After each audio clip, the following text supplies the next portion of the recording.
like you dug in or, did differently or, played to keep them from being able to tie the game or get closer? Well, bats came alive. We scored 7 in 1 inning. Ken Reeder had an outstanding day. A couple homers. Tice followed it up. So even though we had some lull with throwing up some zeros up there, it was nice that those guys had a big spark, put up a ton of runs. Just a lot of energy, a lot of life, and even then, like Singer made an adjustment, popping 3 balls up in a row, and then forces one on the ground and gets through. So it's good to see some adjustments from the offense. Good energy from them, but obviously on the pitching side, not clean. Defense side, not getting over on a PFP, and you're going to lose one in twilight every now and then. Unfortunately, it happened at that time, but good that we minimized and. With Keljo, was it because the big lead, you just didn't bring him in his normal kind of spot? And, like the handling of Keljo, how would you? Yeah, if you can conserve and not have to use him today and push him over into tomorrow, so we have a lot of depth for that. That would have been great. Once we got him hot there at the end, and to try to drive some momentum, getting him in the game right there to close it out, be a good touch for him as well. And I'll check pitch count and stuff and see how he's feeling tomorrow and if he's ready to go again.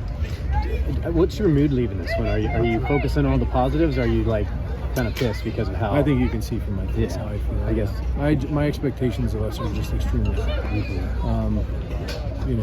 Every game I expect us to score in double digits, and I expect us to limit them to 1 or none. So are you going to use this game as like a tail? Let's let him finish. Let him finish. Let him finish.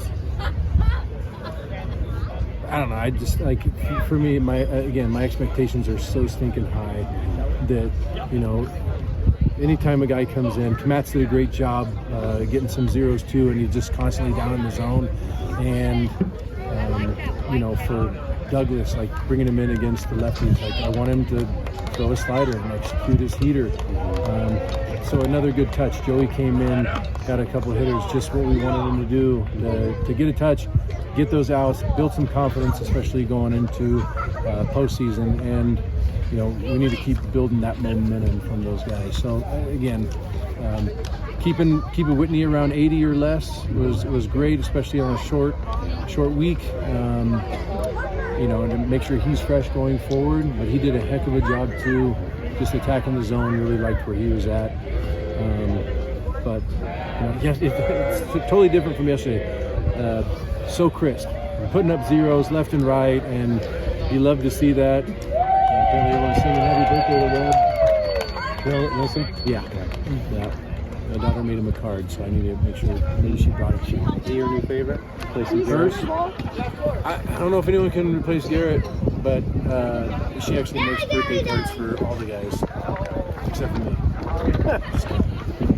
For Dax, just in terms of filling up the zone, is that one of the best outings you've seen from him this year? High quality, yeah. I mean, there's been times maybe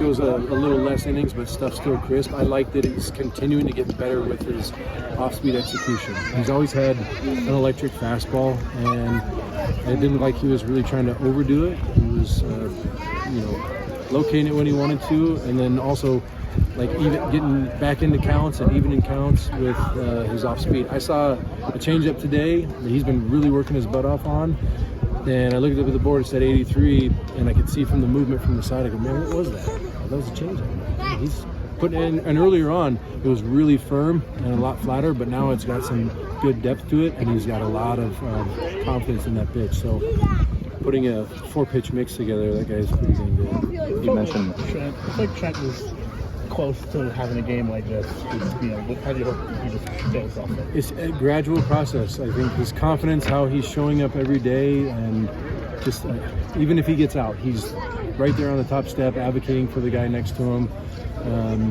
But you could tell, Gibson even called it today. He goes, he's going to go off today. And, it's just timing, getting it there and moving in the box with a lot of confidence. So exciting to see him, and even going out there and ripping the baseball across the diamond over at third base too. So that's the guy we know right there. You had a couple. Oh, go ahead. On Trent, over the past 2 weekends, you guys have kind of swapped him out at the third base spot, moved Singer over. You've left him in the past couple. The defense has been a struggle at times for him this season, but what have you liked out of him as of late to leave him in? Again, confidence, running around the field, and being at home, you could just tell how he's, again, putting in a ton of work on defense. Not saying it like he wasn't ready weeks ago, but it also gives Dawson a touch as well in some of those situations. When you're going into the postseason, having a handful of touches going out to a lot of the guys so they're ready. It was great to see Hubbard jump off the bench too, fill in, get Webby off his feet so he's ready for tomorrow's day game. And then right away, first pitch, drive one up the middle, and then draw on a walk later on as well. Those kind of things are exciting. So it's not always, necessarily defensive replacement. I think it's also getting other guys touches, and Dawson does a great job, and Trent's doing a great job too. Also very valuable having a guy like Singer that can jump anywhere around, and he's a bit of a magician with the glove, so it's fun to watch.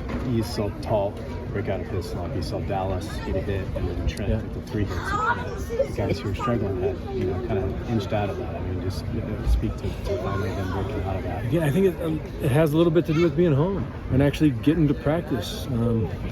Having more than that 40 minutes of BP, or really, your one BP group where you get, 4 rounds of 5, and that's the time you get to work. So it's getting home, getting some sleep, and getting some new energy to us. I do like, when the guys hit a home run, they're doing the football chant going on there. The guys are just, they look revived quite a bit, which is exciting. So a few days at home will do that.